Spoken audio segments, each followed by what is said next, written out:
몸을 보면 몸속을 알 수 있습니다. 몸의 발생과 소멸, 외적인 아름다움, 신기한 내장 기관들은 이미 수백 년 전부터 우리 인간들의 호기심의 대상이었습니다. 몸은 놀라운 기능을 하다가 어느 날 죽습니다. 해부학은 오래전부터 유관적 관찰을 통해서 인간의 몸 안에서 일어나는 비밀스러운 일들을 밝히고 이해하려 노력해왔습니다. 몸의 본질을 이해하고 새로운 치료법을 찾기 위한 두 가지 목적이 있었을 것입니다. 현대인은 의학을 과학으로서, 기술로서 당연히 받아들이고 있습니다. 생명보조장치도 흔히 볼 수 있는 세상이 되었죠.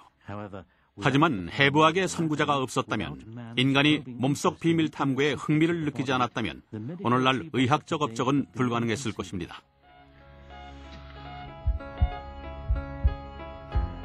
인간을 재발견한 것은 르네상스였습니다. 인체의 겉과 속에 대한 레오나르도 다빈치의 연구를 보면 그가 얼마나 해부학에 관심을 가졌는지 알 수 있을 뿐 아니라 당시 해부가 공개적으로 시행되었다는 것도 알게 됩니다. 해부학자들은 인체의 수수께끼를 더욱 깊이 파헤치기 시작했습니다.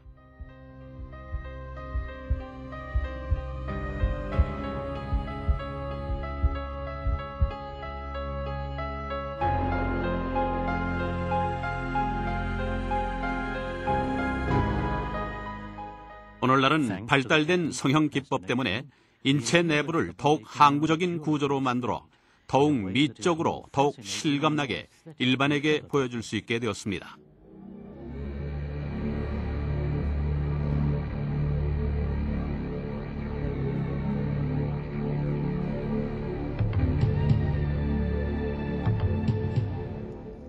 이 전시회는 르네상스 정신으로 교육을 위해 마련된 것입니다.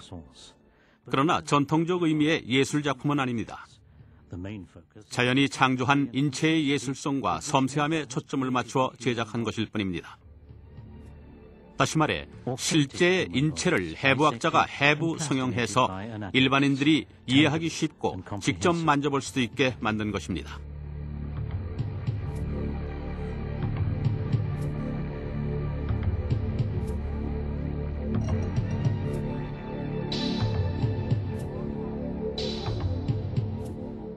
판성형기법을 이용하면 인체의 횡단면들을 볼 수 있습니다. 조직을 겹겹이 들쳐 살펴보면 장기의 위치와 개인 차이까지 선명히 드러납니다. 이 두 가지 지식은 컴퓨터 액션 단층 촬영 영상을 해석하는 데도 절대로 필요합니다.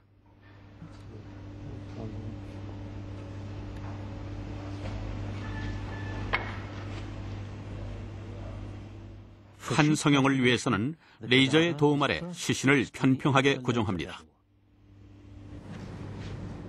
다음엔 섭씨 영하 30도의 아세톤 용액에 넣어 냉동한 후 폴리우레탄 거품으로 씻어냅니다.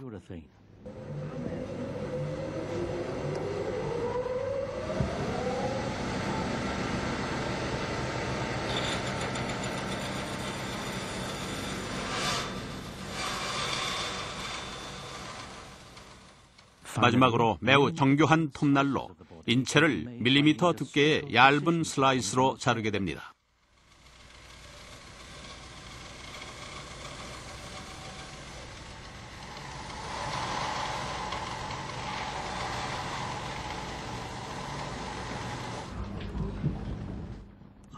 한막을 아세톤 건조를 거쳐서 에폭시 수지 용액에 넣어 단단하게 성형합니다.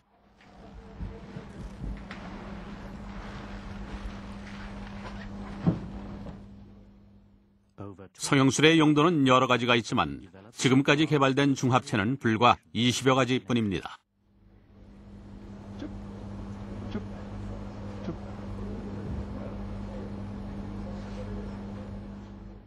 수정에는 자외선의 도움이 필요합니다.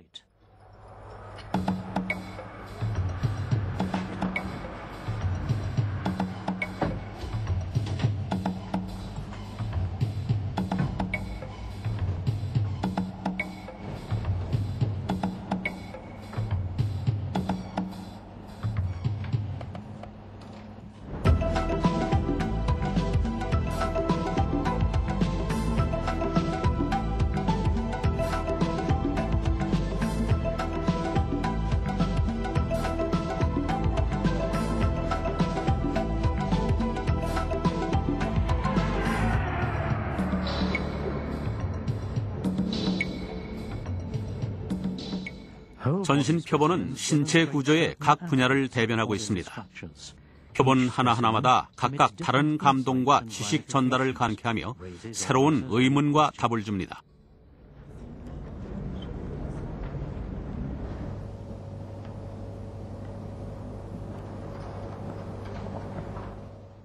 전신 성형 표본을 완성하는 데는 몇 주일이 걸리며 공개를 하기 전까지 세심한 확인과 수정이 필요합니다. 왜냐하면 완성된 표본은 일반에 전시되거나 의대생을 위한 교육 자료로 이용되기 때문에 그만큼 정확성이 요구됩니다.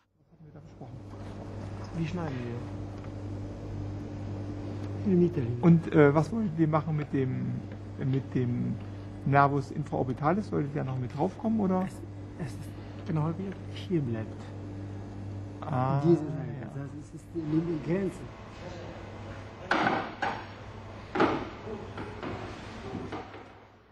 성형을 하기 위해서는 먼저 해부를 해야만 합니다.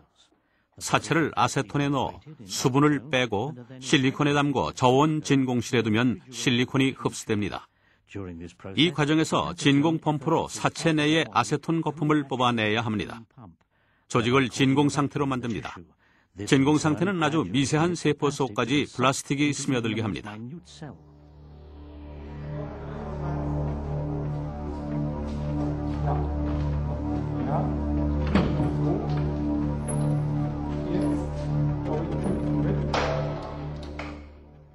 진공 주입 과정이 끝나고 나면 표본을 우리가 원하는 자세로 바로잡습니다. ob wir das nochmal probieren, indem wir den Hals nochmal den Kopf nach hinten. Ja, wenn das ginge, ja. 자세를 정한 후 모든 해부학적 구조들, 신경과 혈관에 이르기까지 정확한 위치에 고정시켜야 합니다. 이때는 밧줄이나 철사, 기포솜, 바늘 등의 도구를 사용해서 교정을 반복합니다.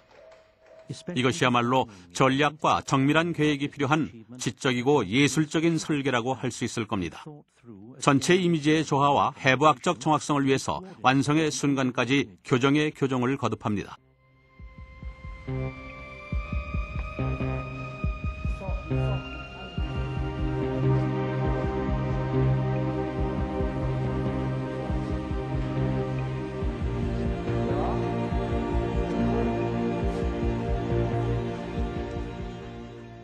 표본이 좀 복잡하다면 성형 표본의 자세와 보여주려는 해부 단면이 조화를 이룰 때까지 고쳐야 하므로 몇 주일이 걸릴 수도 있습니다. Ja, hoch genug, jawohl. Die ist da rein schwarz, ja? Ja, halt zu viel. Ja.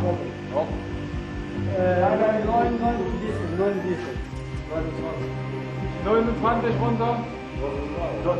Nochmal die 22 und die 13 runter, beides gelb.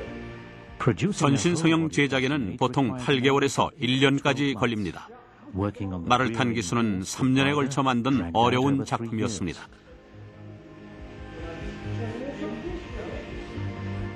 Der zweite kommt hier hin und noch einen.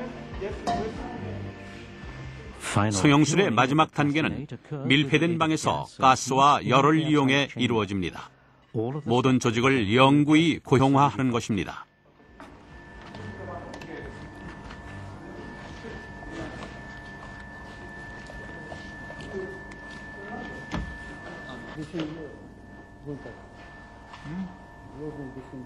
kann man nicht machen. 르네상스 시대 화가와 과학자들은 생명의 짧음을 알고 있었습니다. 죽음은 늘 위협이었죠.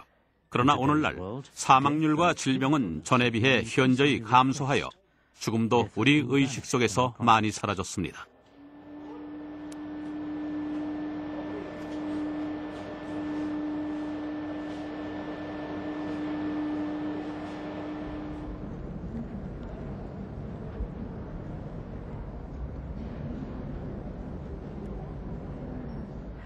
해부된 시신과의 만남은 감동적인 경험이 될 것입니다. 사람의 시신 자체가 신기하기도 하지만 생명이 얼마나 덧없는가를 일깨워주기 때문입니다.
여기는 인체의 신비전 전시회장입니다.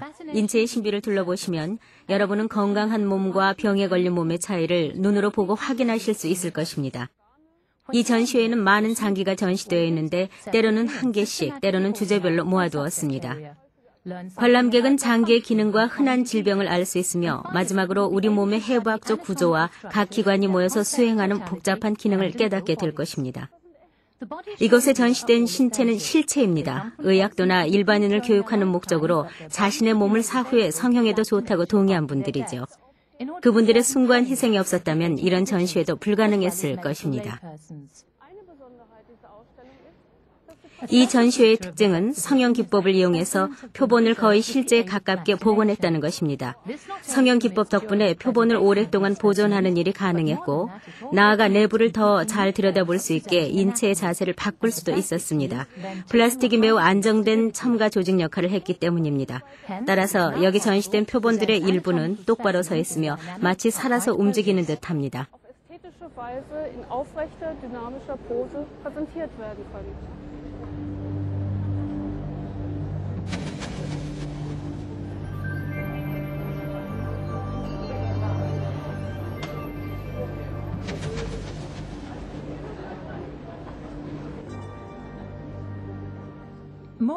해부학적 구조들도 지금까지와는 전혀 다른 모습으로 전시되어 있습니다. 전통 해부학에서는 메스나 가위 또는 핀셋을 사용해서 사체의 장기를 하나씩 드러내는 방법을 사용합니다. 처음에는 피부, 다음엔 피하 지방 조직을 제거하고 다음엔 상부의 근육들, 그리고 하부 근육을 제거하면 뼈가 드러나게 되는 시기였죠.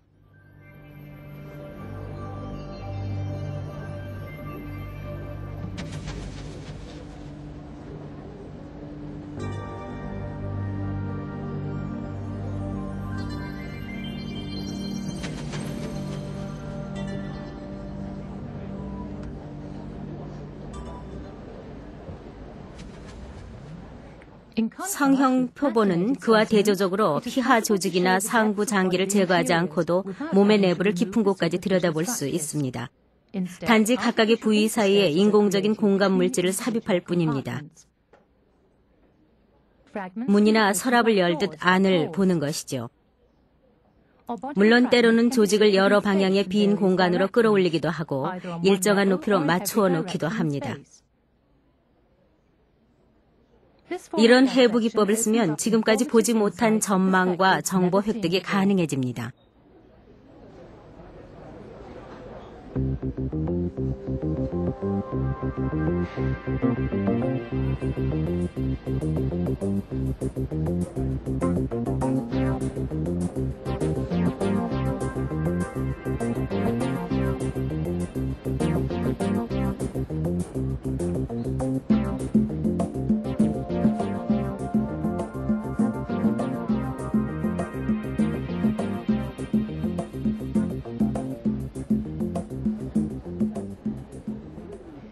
사람의 몸은 다 제각각입니다.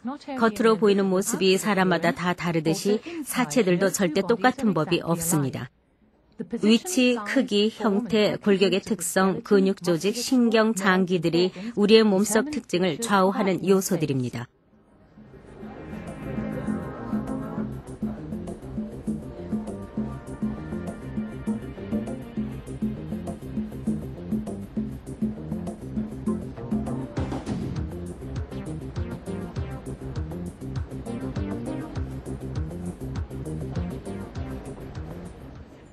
이렇게 오묘한 해부학적 특성을 모형으로는 절대 표현할 수 없습니다. 모형은 사람이 만든 인공물이어서 모두 다 비슷하니까요. 그러니 실제의 육체를 보고 우린 감동을 받는 것입니다. 인간의 모습이 경이로운 자연 자체라는 것을 깨닫기 때문이죠. 이 전시회는 사람의 몸속 얼굴을 보여주고 있습니다.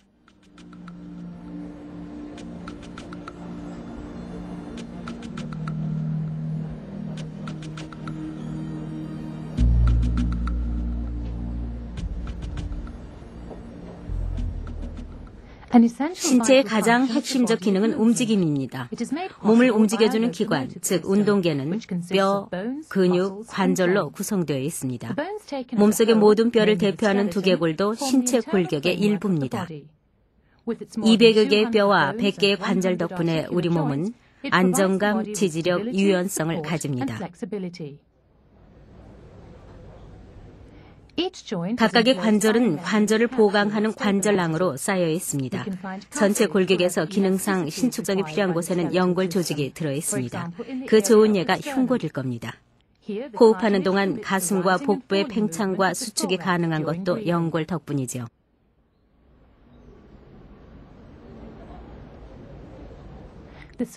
관절의 표면이 연골로 덮여 있는 것은 마찰을 줄이기 위해서입니다. 무릎 관절이 굽혀져 있는 모습입니다. 연골의 표면은 유리처럼 매끄럽습니다. 더 깊이 들여다보면 십자인대가 보입니다. 이것이 바깥쪽 측부인대이고 이것이 안쪽 측부인대입니다. 관절염이 오면 연골 부분이 눈에 띄게 줄어듭니다. 원인은 염증이나 마모지요.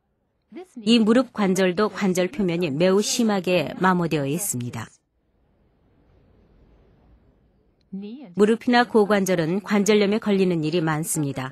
항상 체중을 지탱해야 하기 때문에 부담이 클 뿐만 아니라 일생을 거쳐 많이 사용되기 때문이죠. 증세가 심하면 마모된 관절을 인공관절로 대체해야 합니다. 인공관절은 모양과 경사도를 자연관절과 같게 만든 것으로서 인공관절을 뼈에 연결할 때 사용하는 봉은 스테인레스나 티타늄이나 테프론으로 되어 있습니다.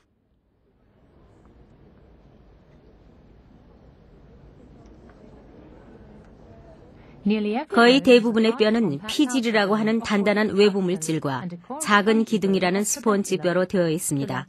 소주는 물리적 필요에 따라 형성되는데 압력과 수축 정도에 따라 팽팽한 줄을 만듭니다. 이런 구조 때문에 뼈는 매우 안정되어 있으면서도 가벼울 수가 있는 것입니다. 인간의 뼈는 모두 합쳐서 10kg밖에 안 됩니다. 그럼에도 불구하고 뼈 무게의 4.5배, 즉 450kg의 철근 콘크리트보다도 더 강합니다.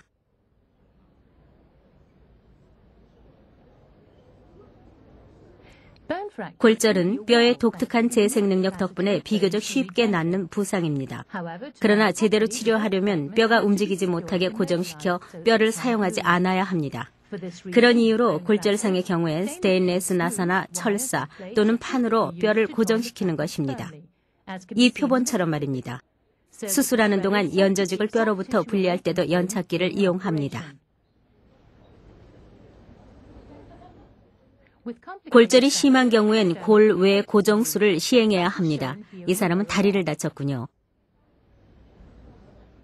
팔의 경우에도 피부를 뚫고 나사를 뼈에 박았습니다.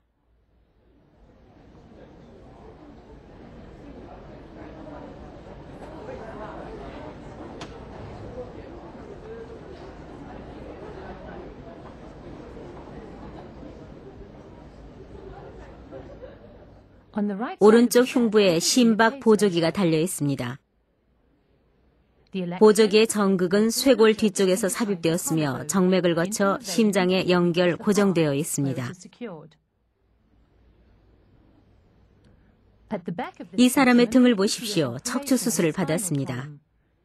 여러 개의 나사와 연결 장치를 이용해서 이웃하는 2개의 척추뼈를 붙여놓았습니다. 이런 외과술은 슬립 디스크 환자에게 자주 쓰이고 있습니다. 뼈의 질병은 전체 조직에 영향을 미칩니다. 이것은 대개의 경우 유전적 결함 때문에 뼈 형성이 잘못된 심한 기형 골격인데 내장 기관들은 기형적 흉곽에 맞추어 이상하게 자리를 잡거나 부풀어 오릅니다.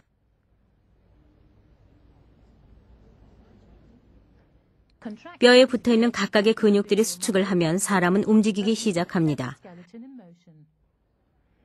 이 2개의 표본은 한 사람에게서 나온 것입니다. 골격을 제거하고 근육 계통을 따로 성형화한 것이죠. 골격근은 좀 더 광범위하고 뼈에 직접 부착하며 1개 혹은 그 이상의 관절을 서로 이어줍니다. 골격근은 탄성은 없지만 아주 튼튼한 건을 통해 힘을 뼈에 전합니다.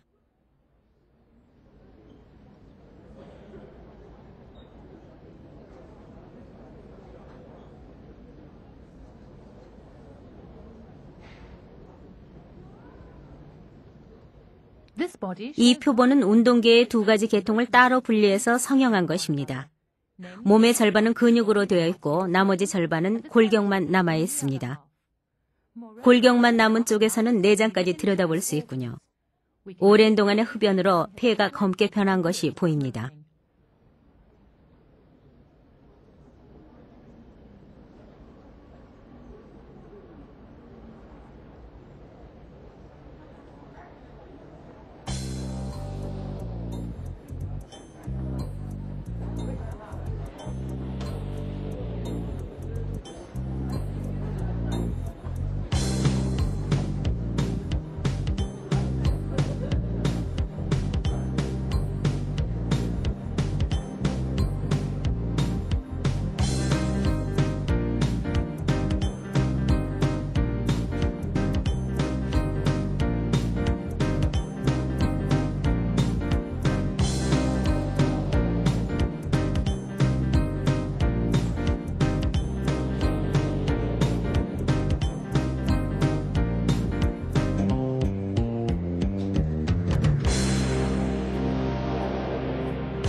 섬세한 신경 섬유망은 머리부터 발끝까지 퍼져 있습니다. 신경 섬유는 몸의 기능을 점검하고 감독하는 일을 합니다. 신경 섬유는 뇌에서 시작되기도 하고 척수에서 시작되기도 하는데 중심에서 멀어질수록 더 가는 섬유가 되어 뻗어나갑니다. 신경 섬유는 약한 전기 신호로 정보를 전달합니다.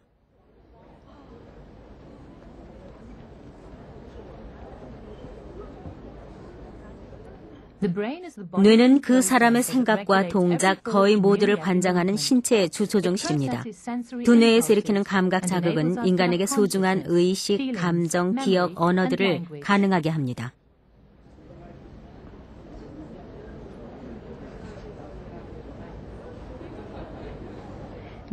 전시회장에는 체스판 앞에서 생각하는 사람의 모습이 있습니다. 각 계통이 어떻게 연결되는가를 보여주기 위함이죠. 이 자세는 이 성형 표본의 특징을 아주 잘 드러내줍니다. 물론 해부학적 존재가치도요. 의도적으로 약간의 치장을 했다는 것은 인정합니다. 우리는 이 표본이 보는 이들의 가슴과 감정에 호소해서 더 다가가 주기를 원했기 때문입니다. 지식만이 아니라 자연에 대한 깨달음을 주는 것이 전시회의 목적입니다.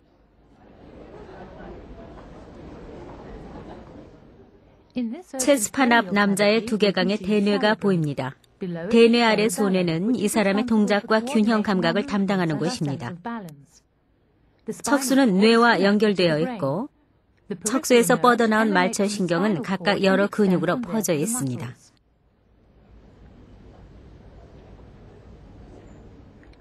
척수를 따라 내려가 봅시다. 청골신경이 다발을 이루며 좌골신경을 형성합니다. 거기서 다시 장골로 이어지며 허벅지 뒤쪽을 따라가다가 가지를 치며 무릎 뒤에 오금에 닿습니다.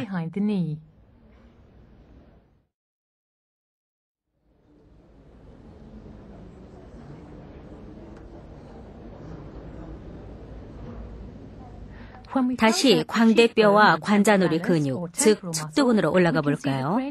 자세히 보면 두뇌에서 내려오는 두 개의 신경이 있습니다. 이 3차 신경은 눈뿐만 아니라 위아래 턱으로 연결됩니다. 이 신경은 부비강에 점막을 공급하는 역할도 합니다. 여기가 부비강이죠. 여기는 축농증이 자주 생깁니다.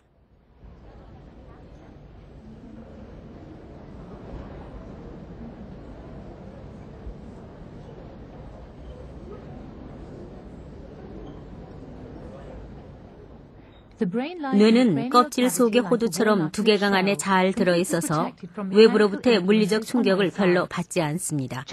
두개강 바로 아래에 있는 것이 두뇌 피질인데 구불구불하게 요철을 이루면서 하얀 수질과 연결되어 있습니다.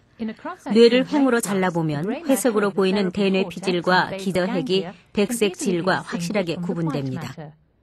회색으로 보이는 물질은 뇌로부터 자극을 내보내는 신경세포들이고 백색 물질은 신경섬유로 이루어진 신경 조직입니다. 뇌 속의 뇌실에는 뇌척수액이 들어있고 매우 복잡한 시스템으로 움직입니다. 이곳이 뇌량이고 그 아래로 오른쪽 측뇌실이 있고 그 아래가 제3, 제4 뇌실입니다.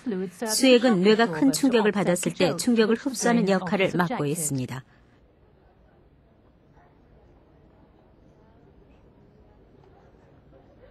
정상적인 흐름이 방해를 받으면 뇌척수액이 뇌실에 적체되고 뇌실은 크게 팽창합니다. 아기의 경우엔 뇌척수액의 순환장애 때문에 두뇌가 비정상으로 커질 수도 있습니다. 어릴 때는 두뇌의 봉합선이 아직 남아있기 때문이죠. 이런 것을 수두증이라고 부릅니다. 뇌척수액의 흐름을 방해하는 원인으로는 선천성 기형 또는 염증이 있으며 이 경우처럼 종양도 있습니다.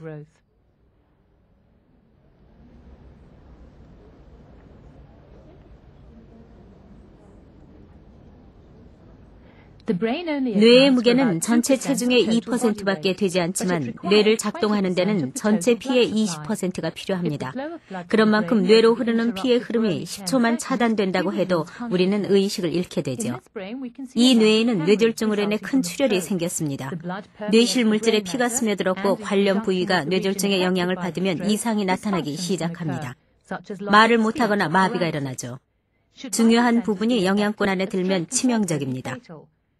뇌졸중은 전체 사망 원인의 15%를 차지합니다. 이 두뇌는 뇌졸중으로 인해 출혈이 있었고 출혈 부위는 검은색으로 나타납니다. 특히 우측 뇌가 심하군요.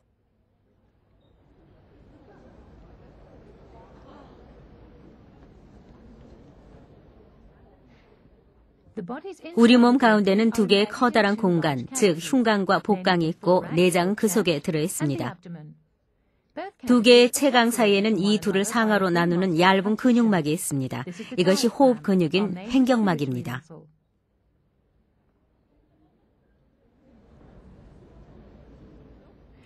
흉곽에 들어있는 장기들입니다. 좌우 두 개의 폐와 기관, 즉 트라키아와 혈액이 드나드는 중심인 심장이 가운데 자리합니다.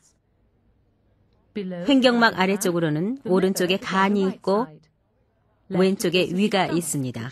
위는 절개되어 있군요. 위 아래에 소장, 소장을 둘러싸고 있는 대장이 보입니다. 뒤로 돌아가 보면 비장과 두 개의 신장, 그리고 뇨관이 보입니다. 심장의 주동맥인 대동맥이 척추 양쪽으로 나란히 뻗어 있습니다. 역시 열려있는 상태입니다.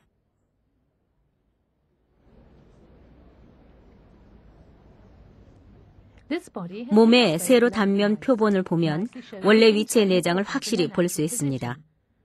구강에는 혀가 들어있고 그 아래로는 후두, 식도도 보입니다. 식도 앞으로 기관이 내려가고 있죠. 흉곽 제일 아래에 위치하는 것이 심장이고 심장 아래 돔 모양의 횡격막입니다.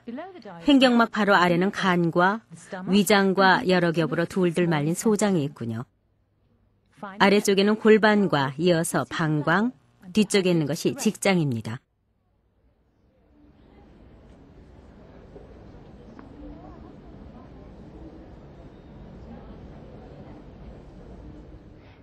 인체의 장기들은 신진대사를 통해서 우리 몸이 활동할 수 있게 해줍니다. 폐를 통하여 받아들이는 산소는 각 장기에서 영양분을 에너지로 바꾸는 데 꼭 필요합니다. 공기는 후두와 기관을 통해서 폐로 들어갑니다. 기관은 두 개의 세 기관지로 나뉘어지며 각각 우폐와 좌폐로 연결됩니다. 여기에서 기관은 나무가지 같은 작은 가지로 나뉘어지고 가지 끝에는 폐포라는 작은 주머니가 달려 있습니다. 폐의 횡단면을 보면 자세히 보일 겁니다. 폐포는 여러 개씩 뭉쳐 있어서 포도송이를 연상케 합니다. 그 주위를 혈관이 에워싸고 있는데 여기에서 산소와 이산화탄소의 교환이 이루어집니다. 건강한 폐에는 약 4억 개의 폐포가 들어 있습니다. 즉, 이산화탄소와 산소를 교환할 수 있는 면적이 100제곱미터쯤 된다는 얘기죠. 이 표본에는 건강한 폐가 심장을 감싸고 있습니다만 이 폐는 타르 침전물로 시커멓게 얼룩져 있습니다. 오랜 동안 흡연을 했기 때문이죠. 흡연은 폐 조직에 나쁜 영향을 줍니다. 폐포의 벽이 파괴되어 폐 조직에 공간이 생기는데 이런 병은 회복이 불가능하고 숨이 가빠지며 체력이 떨어지는 증상이 나타납니다. 이 증상을 폐기종이라고 부릅니다.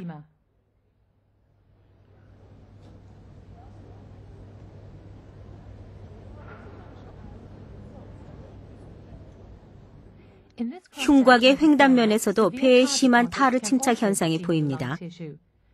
위에서 내려다보면 흡연자의 오른쪽 폐에서 주먹만한 암 종양을 확인할 수 있습니다.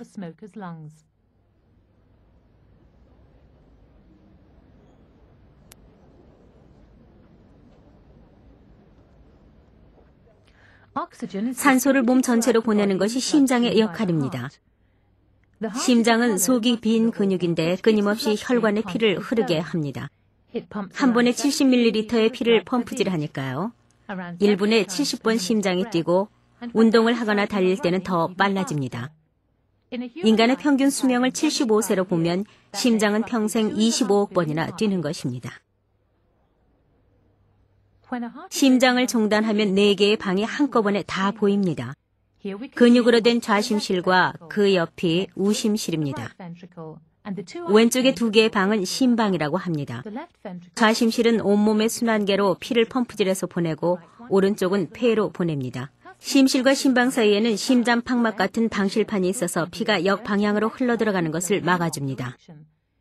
이 심장은 승모판이 인공판막으로 대체되어 있습니다.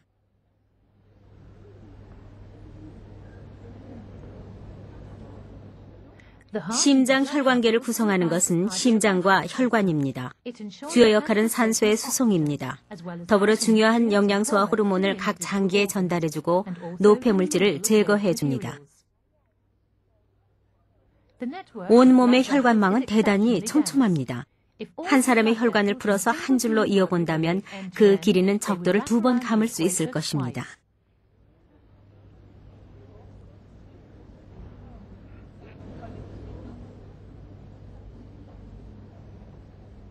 심근에 산소와 영양분을 공급해주는 혈관을 관상동맥이라 부르는데 노란색으로 염색된 혈관이 왼쪽 관상동맥, 빨간 것이 오른쪽 관상동맥입니다. 동맥 속 피의 흐름이 방해를 받으면 관련 근섬유들은 피를 공급받지 못해 결국 죽고 맙니다. 이런 것을 심근경색 또는 심장마비라 하죠. 괴사한 근육세포는 결합조직으로 이루어진 흉터로 점차 변해갑니다. 이곳 심점, 즉 심장 꼭대기가 그런 경우죠. 영향을 받은 부분의 벽은 얇아져서 이것에서처럼 흰색을 띱니다. 경색의 경우에는 심벽이 찢어질 수도 있습니다. 심장의 횡단면을 보십시오. 이때 상당량의 피가 심막으로 빠져나가는 일이 종종 발생하고 그것이 심장을 압박하여 사람은 사망에 이르는 것입니다. 이것이 복대 동맥 내부입니다. 안쪽 벽을 볼 수 있게 벌려놓았죠. 부드러운 면의 작은 구멍들은 가지를 친 소동맥들의 자리입니다. 어린 사람의 동맥 같군요. 그와 반대로 이 복부 동맥의 내벽은 심각한 동맥 경화 증세를 보이고 있습니다. 장골 동맥 자리에 인공혈관이 보입니다.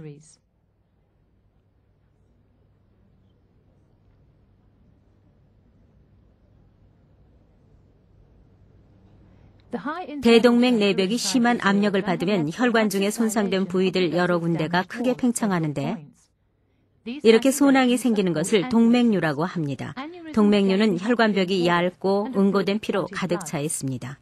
혈관벽이 찢어진다면 몇 초 안에 치명적인 출혈이 일어날 것입니다.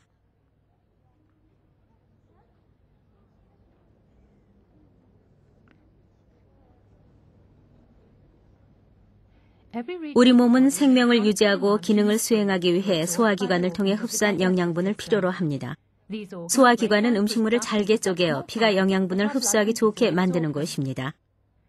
일단 입에서 씹은 음식물은 식도를 거쳐 위로 내려가고 위에서 화학작용으로 일부 소화됩니다. 천천히 십이지장으로 내려간 음식물은 간과 췌장이 분비한 소화액과 섞입니다. 소장을 거치면 음식물은 거의 완전히 분해되는데 각각의 영양분 분자들은 소장의 벽을 통해 혈관으로 스며듭니다. 우리 몸이 소화할 수 없는 음식물은 대장에서 단단해지며 직장을 통해 변 밖으로 배출됩니다. 위장을 절개하면 나타나는 위장 안쪽 점막입니다. 위장 내막 주름 안에는 여러 가지 셈이 있어서 위산이며 단백질을 파괴하는 효소와 위장 내막까지 소화되는 것을 방지해주는 점액이 분비됩니다. 이 위장의 뒤쪽 내막에는 병변이 나타나 있습니다. 이것이 궤양입니다. 12지장으로 가는 통로에 커다란 궤양이 있는데 몇 년이 된 것은 아니지만 적어도 몇 달은 된 것 같군요. 작은 창자 내부는 혈관이 많은 점막으로 덮여 있어 영양분 분자를 흡수할 수 있는 것입니다. 손가락 모양의 주름에는 섬세한 육모들이 빽빽하게 나 있습니다. 육모 덕분에 표면적이 넓어져서 영양분을 최대한으로 흡수할 수 있게 합니다. 영양분이 모두 피로 흡수되는 것은 아닙니다. 몸이 소화할 수 없는 음식물은 대장으로 가고 대장은 수분을 흡수해 음식물 찌꺼기를 단단하게 만듭니다. 이것이 소장에서 대장으로 가는 연결 부분의 통로입니다. 대장은 복부 하부 오른쪽에서 맹장과 함께 시작되는데 벌레 모양의 충수가 붙어 있습니다. 벌레 모양 충수는 염증을 자주 일으키기 때문에 가능하다면 수술로 제거하는 것이 좋습니다. 간은 몸의 신진대사를 총괄하는 기관으로 무게가 2,000g 정도입니다. 젓갈색 색깔은 피가 많이 흐르고 있기 때문이죠.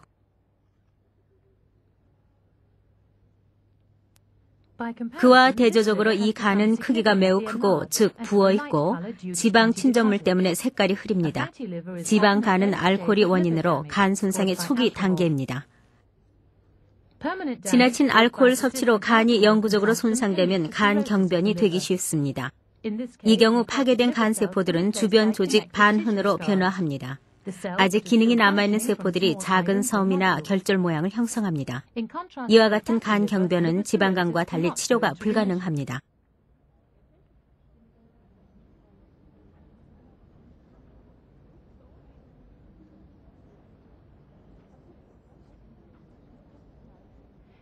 이 표본은 내장이 어떻게 몸에 에워싸여 있는지를 잘 보여줍니다. 성형물이 오른손에 쥐고 있는 것이 간 아래쪽에 있는 담낭입니다. 담낭은 담석으로 가득 차 있습니다.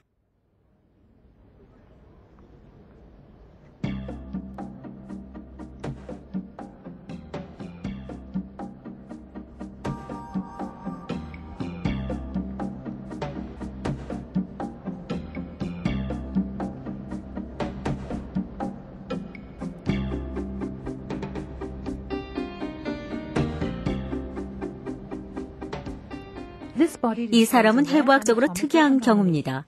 이처럼 모든 장기가 거울에 비춘 것처럼 반대로 놓여있는 것을 역위라고 부릅니다. 심첨이 왼쪽이 아니라 오른쪽을 가리키고 비장은 오른쪽에 있으며 췌장은 척추의 왼쪽에서 오른쪽으로 뻗어 있습니다. 그 반대가 정상인데요. 이와 같은 자연의 실수는 25,000명 중 1명에게 일어나며 정상 기능엔 문제가 없습니다.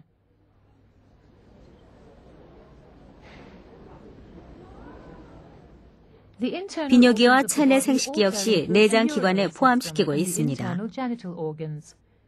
이 두 가지를 비뇨생식기로 통합해 부르고 같이 다루는 것은 두 가지가 해부학적으로나 기능적으로 밀접한 관계가 있기 때문입니다. 척추 양쪽에 자리 잡은 신장입니다. 신우, 즉 콩팥 깔때기가 뇨관으로 연결되는 것이 보이시죠? 곧장 내려간 뇨관은 골반강에 있는 방광으로 연결됩니다.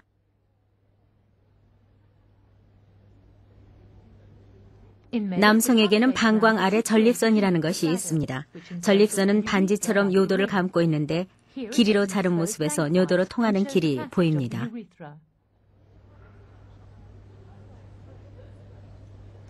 전립선은 나이가 들면 팽대되는 경향이 있어서 요도를 압박하고 가끔 배뇨에 문제를 일으키기도 합니다.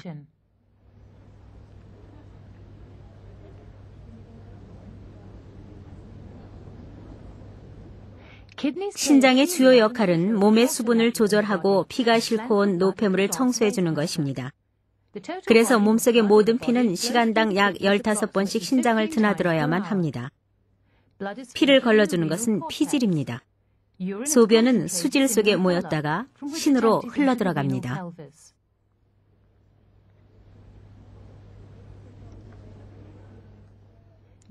심각한 기능 장애를 일으키는 신장 질환은 대단히 많습니다. 이 신장에는 낭종이 많이 퍼져 있고 무척 부어 있습니다. 두 가지 증상 모두 유전적 질환입니다. 그와 반대로 이 신장은 만성적 감염 때문에 심하게 퇴화되었습니다. 이런 것은 심각한 병이어서 혈액투석이나 신장 이식을 해야만 생활이 가능합니다. 여성 생식기관은 대부분이 몸 안에 들어 있습니다. 2개의 난소와 2개의 나팔관, 그리고 자궁이지요. 한 달에 한 번씩 난소 안에서 난자가 성숙하여 깔때기 모양 나팔관 끝에 머물러 있습니다. 수정은 보통 자궁으로 가는 길에서 이루어지고, 수정이 되면 난자는 자궁의 점막에 착상을 합니다. 이 표본은 여성의 생식기관을 따로 분리해서 전시한 것입니다. 가운데 자궁이 보입니다. 횡단하여 잘라 열어놓았습니다. 자궁 양쪽으로 나팔관과 난자가 보이는군요.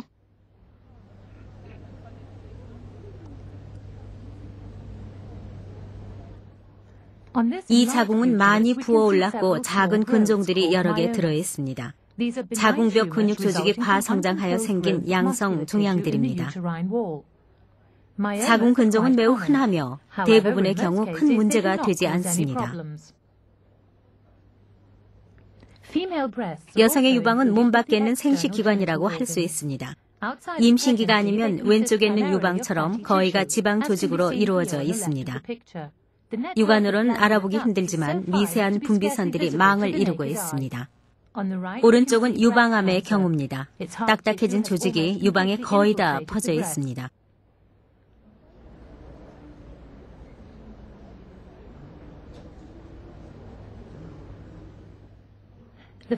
신체의 기능을 잘 이해하려면 장기간의 상대적 위치를 알아야 하기 때문에 이해가 쉽도록 이와 같이 일련의 투명 박편을 만들었습니다. 각 장기와 조직들이 필름이 돌아가듯 연결되기도 하고 겹쳐 보이기도 해서 전통적인 해부에서 문제가 되는 이웃 장기와의 상대적인 위치 바꿈이 없습니다.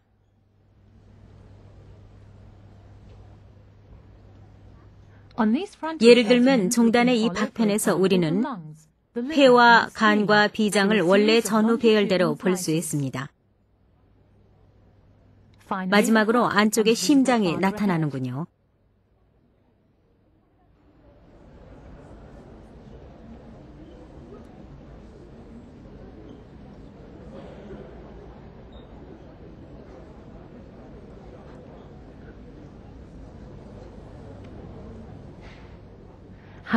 병에 걸린 장기도 투명 박편을 통해서 보면 선명하게 차이가 드러납니다. 악성 피부암의 일종인 흑색증 환자입니다. 여기 세 곳이 종양입니다.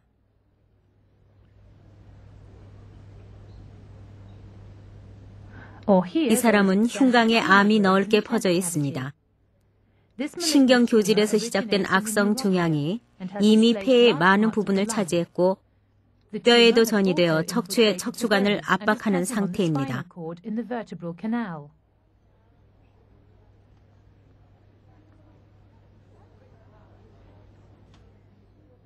종양 제거 수술 때 봉합한 흉터와 상처가 그대로 보입니다.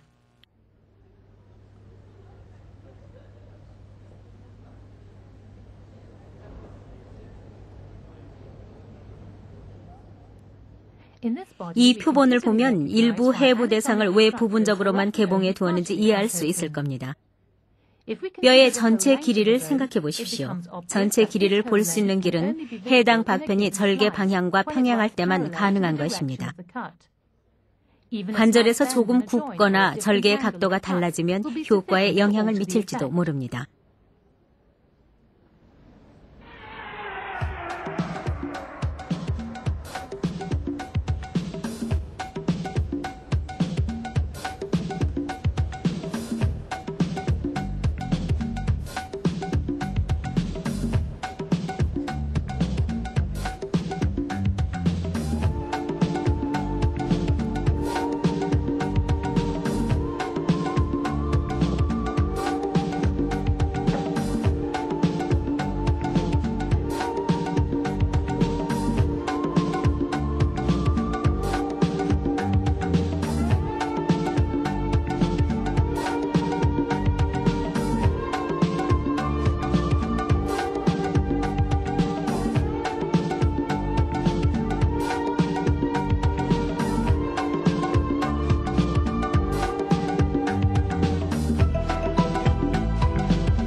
이 표본들에서 보면 장기나 조직을 완전히 제거하지 않았습니다.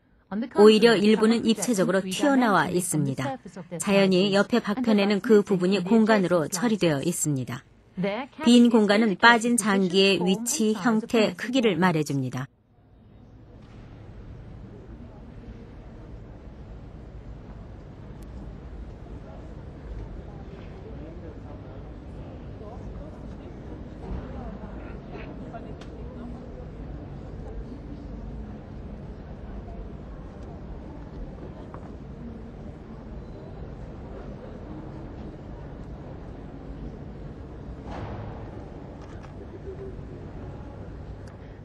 수정란은 자궁 속에서 태아로 자랍니다. 여기 수정 3개월 된 자궁 속 태아가 보이시죠?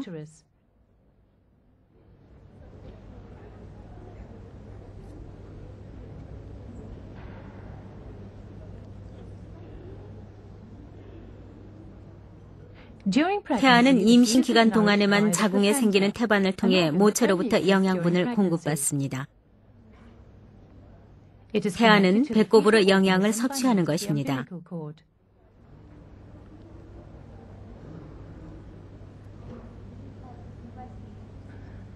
자궁을 옆으로 돌려보면 모세혈관이 보입니다. 영양분과 산소의 교환이 이루어지는 것이죠.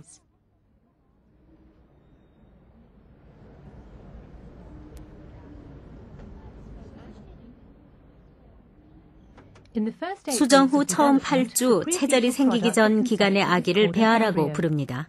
이 기간에 중요 장기들이 형성됩니다. 8주일이 지나면 배아의 조직 분화가 거의 끝나는 시기입니다. 이때의 태아는 작은 아기와 비슷해집니다. 조직 분화기는 아기의 성장에 매우 중요한 시기여서 이때 단 하나의 세포가 비정상으로 발달하기만 해도 아기에게 심각한 기형이 발생할 수 있습니다. 그 예가 샴 쌍둥이입니다. 세포 분열의 초기 단계에 세포 혹은 세포군이 불완전 분열을 했기 때문에 생기는 현상이죠. 샴 쌍둥이의 생존 확률은 중요 장기에 두 아기가 얼마나 공유하고 있느냐에 달려 있습니다.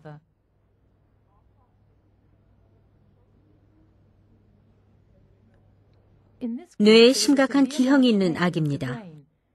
대뇌와 두개골이 사실상 전혀 형성이 되지 않았는데 이런 증상을 문뇌증이라고 부릅니다. 이런 기형을 가진 태아는 생존 가능성이 없습니다.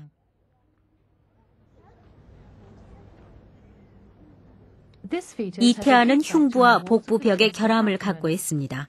복부 장기들은 앞으로 돌출해 있고 심장은 가슴 바깥쪽으로 완전히 이동해 있습니다.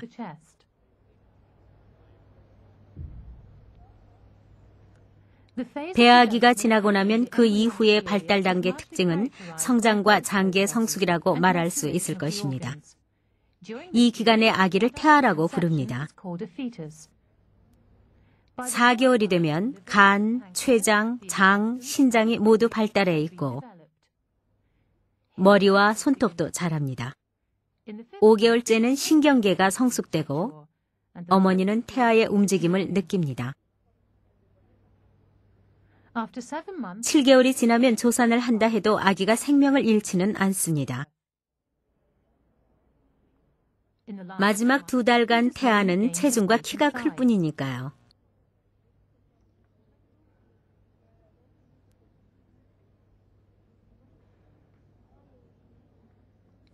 이 태아는 지금 수정 5개월째입니다. 크기는 17cm이고 벌써 엄마의 배를 밀어내기 시작했습니다.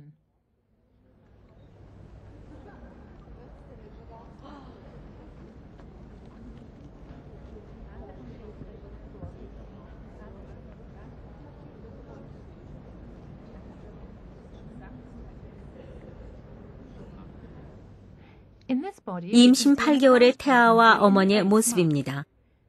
자궁은 평소의 몇 배로 대단히 커져 있고 앞쪽에 태반이 보입니다. 자궁 중간을 열은 것입니다. 임신 후반기에 가면 임산부의 복부 내 장기들은 위로 올라갑니다. 부분 절개한 복강 속으로 우심실이 절개된 심장이 보이는군요.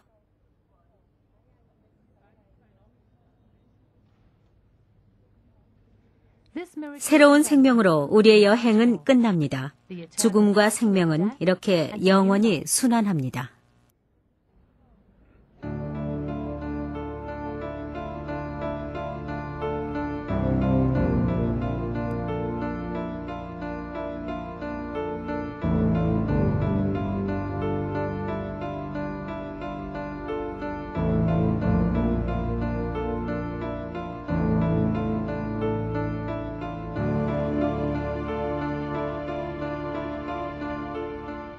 Bedenke, dass du sterblich bist. 인간은 모두 죽습니다. 그 진리는 이 전시회를 보시는 분이나 여기 전시된 분들이나 똑같습니다. 나는 당신이었고 당신은 내가 될 수 있습니다. 여기에 몸을 기증하신 분들은 살아생전에 의식이 있을 당시 다음 세대에게 해박적 지식을 전하는 데 동의해 주신 분들로서 그분들에게 다시 한번 머리 숙여 감사를 드립니다.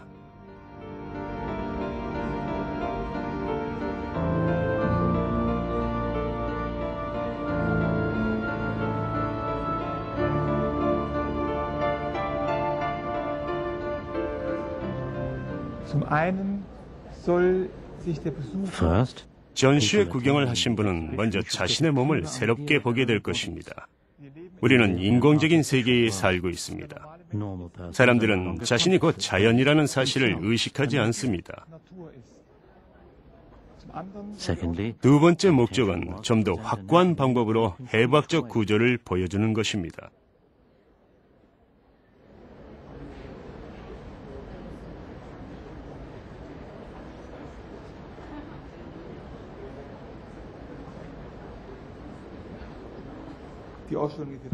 이 전시회는 과학보다는 교육을 위한 겁니다. 전시회를 보신 분은 인간이 얼마나 나약한 존재인가를 깨달으실 겁니다. 그것이 곧 교육입니다. 예방적 차원에서 본다면 건강하지 못한 습관이나 생활 방법은 자신의 몸에 예외 없이 확실한 흔적을 남깁니다. 흡연자의 폐나 심장 발작이나 연골 손상 따위지요. 그것을 알면 자신의 몸을 새롭게 인식하고 앞으로 더 소중히 다룰 수 있을 겁니다. 저는 이 분야에 성각제 역할을 하신 르네상스 시대 해박자들을 제일 존경합니다. 레오나르도 다빈치와 안드레아스 베살리우스입니다. 모든 사람이 몸의 바깥쪽의 아름다움을 주목하고 바깥 지장에 몰두할 때 그분들은 인류가 생긴 이래 처음으로 인간 몸 속의 아름다움을 발견했습니다.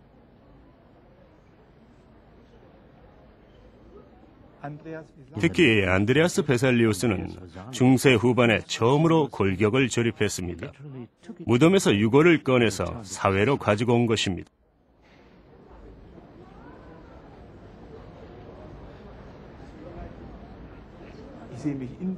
저는 그 전통을 이어받아 성형 기법의 가능성을 실험하고 있습니다. 성형술로 부드러운 조직까지도 고형화가 가능하게 된 것은 큰 소득입니다. 골격을 전시하는 것뿐이 아니라 근육과 내장까지 생생하게 보여드릴 수 있게 되었으니까요.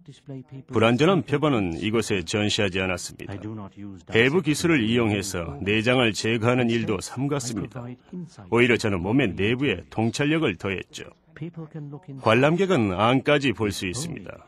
그것이 가능한 것도 제가 몸의 감마기와 내장 사이의 공간을 미리 들여다보고 그 가치를 이적, 교육적으로 평가를 내려서 그 부분들을 전개하고 문을 열듯이 개복하고 서로의 관계를 알 수 있게 돌려놓았기 때문입니다. 그 결과로 만들어진 표본의 이미지와 특이한 신체 자세들은 순전히 교육적으로 필요하다고 생각했기 때문에 그렇게 한 것입니다. 성형 기법은 미적이고 역동적이고 교육적일 때 성공하는 것입니다. 역동성과 미학성은 교육 효과를 높여주니까요. 베살리우스와 레오나르도 다빈치 역시 장인 정신으로 표본을 예술화했습니다. 제가 선보인 해부 기술은 곧 예술입니다. 저는 해부를 인간 내부를 미적, 교육적으로 표현하는 예술이라고 정의하고 싶습니다. 중세 후기의 해부학자들은 오토프시아, 즉 눈으로 직접 보는 행위를 과학의 기초라고 말했습니다.